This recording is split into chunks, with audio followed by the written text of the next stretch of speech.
o bruxismo é um problema muito comum, universal e que afeta todas as idades. Alguns estudos mostraram que um número próximo de 100% das pessoas pode apresentar o quadro de bruxismo em algum momento da vida.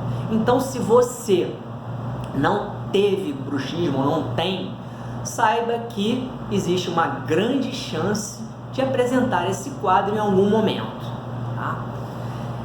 É um hábito parafuncional que pode causar diversos problemas de saúde, como dores articulares, dores musculares, cansaço muscular e desgaste dos dentes, dentre das estruturas dentárias, dentre outros problemas, certo?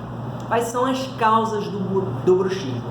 Normalmente são vários fatores atuando em conjunto que somados desencadeiam essa doença.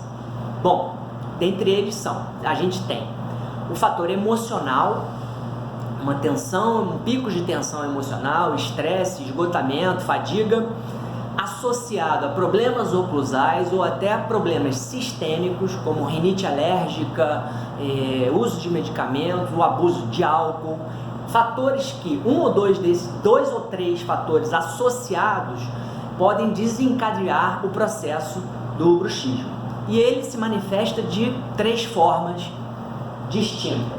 São eles: o apertamento, que é quando o dente de cima com de baixo, a musculatura mastigatória pressiona os dentes de cima com os de baixo; o rangimento, que é mais comum durante a noite, que o paciente fica rangendo os dentes; e o batimento dos dentes de cima com o de baixo. Esse é um hábito já menos comum, essa é uma característica menos comum do bruxismo. Bom, tratamento. O tratamento envolve, por ser causado por diversos fatores, envolve às vezes a necessidade de vários profissionais atuando em conjunto, como o médico, o fisioterapeuta, o psicólogo e o dentista.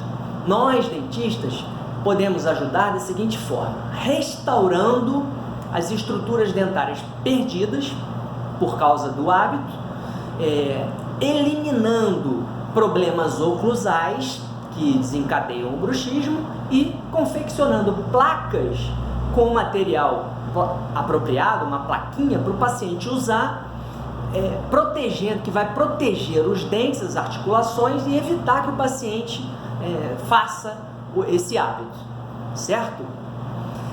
Bom, esse é um vídeo bem resumido sobre esse assunto. Eu vou deixar depois, vou publicar um artigo mais detalhado para quem quiser saber mais sobre isso.